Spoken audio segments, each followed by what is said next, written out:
ನಮಸ್ಕಾರ. ಸುಪ್ರೀಂ ಟಿವಿಗೆ ಸ್ವಾಗತ. ವರ್ಷಗಳ ನಿರೀಕ್ಷೆಗೆ ಅಂತ್ಯ ಹಾಡಿರುವ ರಾಯಲ್ ಚಾಲೆಂಜರ್ಸ್ ಬೆಂಗಳೂರು ತಂಡ ಟಾಟಾ ಐಪಿಎಲ್ ಪ್ರಶಸ್ತಿಯನ್ನು ಗೆದ್ದು ಇತಿಹಾಸ ನಿರ್ಮಿಸಿದೆ.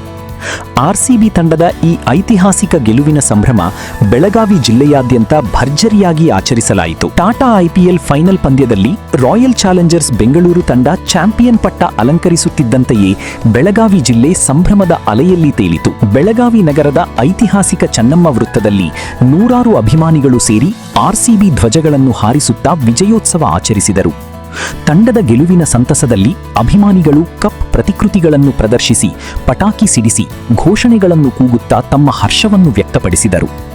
ಡಿಜೆ ಸಂಗೀತದ ಸದ್ದಿಗೆ ಯುವಕರು ಕುಣಿದು ಕುಪ್ಪಳಿಸಿದ್ದು ಇಡೀ ಚೆನ್ನಮ್ಮ ವೃತ್ತ ಕೆಂಪು ಬಣ್ಣದ ಹಬ್ಬದ ವಾತಾವರಣವನ್ನು ಪಡೆದುಕೊಂಡಿತ್ತು.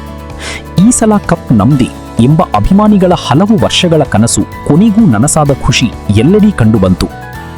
ಅಥಣಿ ಪಟ್ಟಣದಲ್ಲಿಯೂ ಆರ್ಸಿಬಿ ಅಭಿಮಾನಿಗಳ ಸಂಭ್ರಮ ಮುಗಿಲು ಮುಟ್ಟಿತ್ತು. ಕೆಲ ಯುವಕರು ಕೆಎಸ್ಆರ್ಟಿಸಿ ಬಸ್ಗಳ ಮೇಲೆ ಹತ್ತಿ ಕುಣಿದು ತಮ್ಮ ಹರ್ಷವನ್ನು ವ್ಯಕ್ತಪಡಿಸಿದರು. ಈ ವೇಳೆ ಕೆಲಕಾಲ ಸಂಚಾರದಲ್ಲಿ ಅಡಚಣೆ ಉಂಟಾದ ಘಟನೆ ಕೂಡ ನಡೆಯಿತು. ಇನ್ನು ರಾಯಬಾಗ ಮತ್ತು ಗೋಕಾಕ್ ನಗರಗಳಲ್ಲಿ ಅಭಿಮಾನಿಗಳು ರಸ್ತೆಗಿಳಿದು ವಿಜಯೋತ್ಸವ ಆಚರಿಸಿದರು. ಪಟಾಕಿಗಳ ಸದ್ದು, ಸಿಹಿ ಹಂಚಿಕೆ ಮತ್ತು ವಾಹನ ಮೆರವಣಿಗೆಗಳ ಮೂಲಕ ತಂಡದ ಗೆಲುವನ್ನು ಸಂಭ್ರಮಿಸಿದರು. ಪ್ರಮುಖ ರಸ್ತೆಗಳಲ್ಲಿ ಅಭಿಮಾನಿಗಳ ಜಯಘೋಷಗಳು ಮೊಳಗಿದವು. ಆರ್ಸಿಬಿ ತಂಡದ ಐತಿಹಾಸಿಕ ಗೆಲುವು ಕ್ರಿಕೆಟ್ ಅಭಿಮಾನಿಗಳಿಗೆ ಮರೆಯಲಾಗದ ಕ್ಷಣವಾಗಿದ್ದು, ಜಿಲ್ಲೆಯಾದ್ಯಂತ ಹಬ್ಬದ ವಾತಾವರಣ ನಿರ್ಮಾಣವಾಗಿತ್ತು.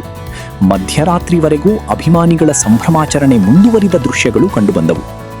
ಆರ್ಸಿಬಿ ತಂಡದ ಐತಿಹಾಸಿಕ ಗೆಲುವಿನಿಂದ ರಾಜ್ಯದಾದ್ಯಂತ ಸಂಭ್ರಮ ಮನೆ ಮಾಡಿದ್ದು, ಬೆಳಗಾವಿ ಜಿಲ್ಲೆಯಲ್ಲಿ ಅಭಿಮಾನಿಗಳು ಭರ್ಜರಿ ವಿಜಯೋತ್ಸವದ ಮೂಲಕ ತಮ್ಮ ಸಂತಸವನ್ನು ವ್ಯಕ್ತಪಡಿಸಿದ್ದಾರೆ.